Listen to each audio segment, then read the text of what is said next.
Failing CFA Level 1? Stop wasting hours reading every page. Here's how to pass in 3 months. Hey there, welcome to CFA by Education Bench, the channel where we break down the most effective, exam-proven strategies to help CFA candidates pass their exams the first time without wasting months or burning out.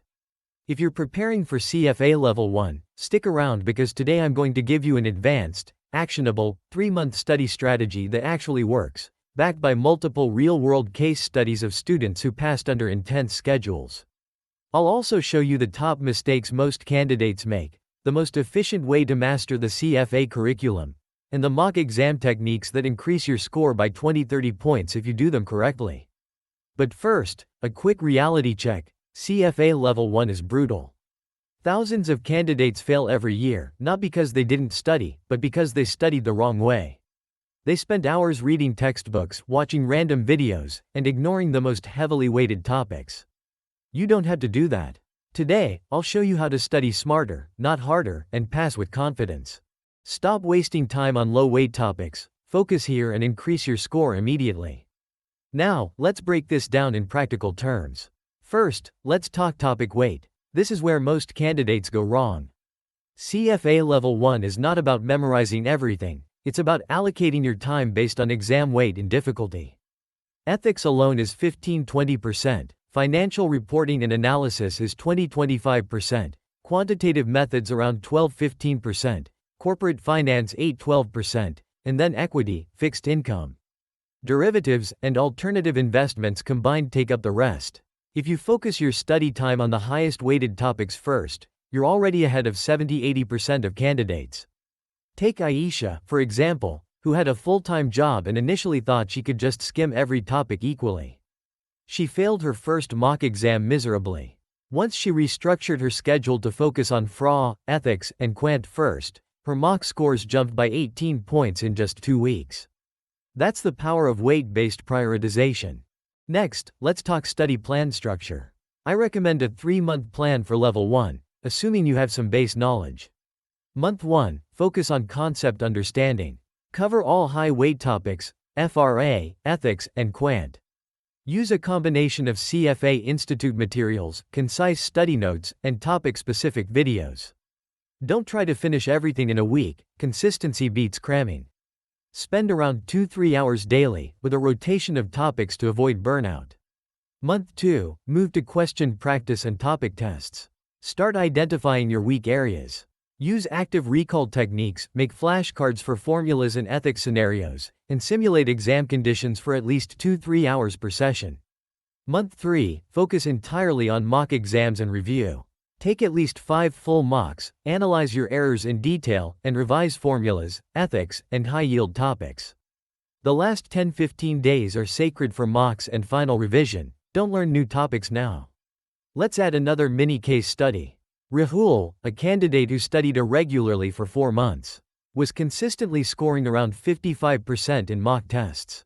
He started doing error logs after each mock and allocating 1 hour daily exclusively to correcting mistakes.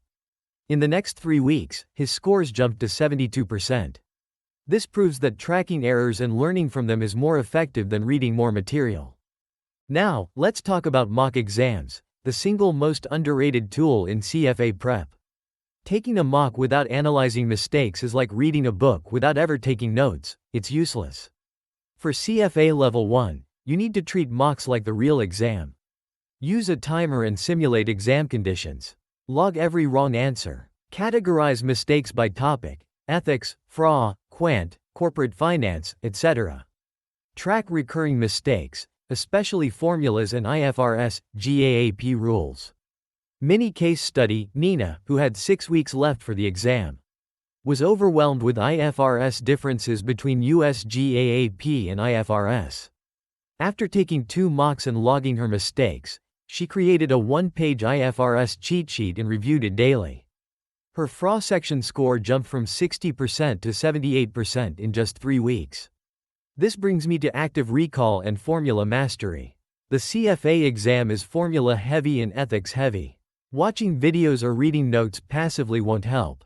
You need active recall, which means writing formulas repeatedly, teaching concepts aloud to yourself, and quizzing yourself daily. Flashcards are perfect for this, especially for ethics and quant. Here's another mini case study. Adil, a candidate who struggled with quant, started writing formulas on sticky notes and placing them on his bathroom mirror. He reviewed them every morning and evening. By exam day, he didn't have to think twice about time value of money, probability formulas, or statistics concepts, they became automatic. Stop doing these 5 mistakes. Your CFA pass depends on it. Now, let's go over top mistakes candidates make. I'm talking about the things that can literally make you fail despite studying hard. Ignoring ethics until the last minute. Remember, ethics is 15–20% and has a disproportionate impact if your score is borderline. Skipping mocks or doing them without reviewing mistakes. Not tracking weak areas, so errors repeat. Over-relying on videos and passive reading. Cramming before the last 2 weeks instead of structured review. If you avoid these mistakes, you're already ahead of half the candidates. Let's talk exam day strategies. Passing CFA Level 1 isn't just about knowing concepts, it's about speed, accuracy, and mental endurance. Always skim the entire question before answering, especially in FRA and quant. Don't spend too long on one question. Mark it, move on, and return if time permits. Keep ethics scenarios in mind. Even if you forget formulas, strong ethics answers can save your score. Stay hydrated, and don't underestimate mental fatigue. Practice your mocks in 3-hour blocks to train your endurance. Mini case study. Sarah, who struggled with time management, started practicing mock exams in 2 3-hour sessions with breaks in between. She improved her pacing and finished the exam with 30 minutes to spare, allowing her to double-check tricky FRA and quant questions. 3 months left? Follow this plan and crush CFA Level 1, no fluff, just results. Let's quickly touch quantitative methods and corporate finance, because these sections intimidate most candidates. For quant, focus on time value of money, probability, hypothesis testing, and regression. Use practice questions daily, don't just read formulas. For corporate finance, focus on capital budgeting, NPV, IRR, and cost of capital. Always apply practical examples, even if it's imaginary, to understand concepts rather than memorizing formulas blindly. Finally, let's talk motivation and mindset, which is critical. Passing CFA Level 1 is as much about discipline as knowledge. If you treat this exam like a marathon rather than a sprint, and follow a structured, high-yield study plan, you will pass. And that's it, your ultimate guide to passing CFA Level 1. Subscribe to CFA by Education Bench for more high-yield tips, real mock strategies, and actionable advice every week. The next step? Start your 3-month study plan today, and watch your CFA Level 1 journey transform.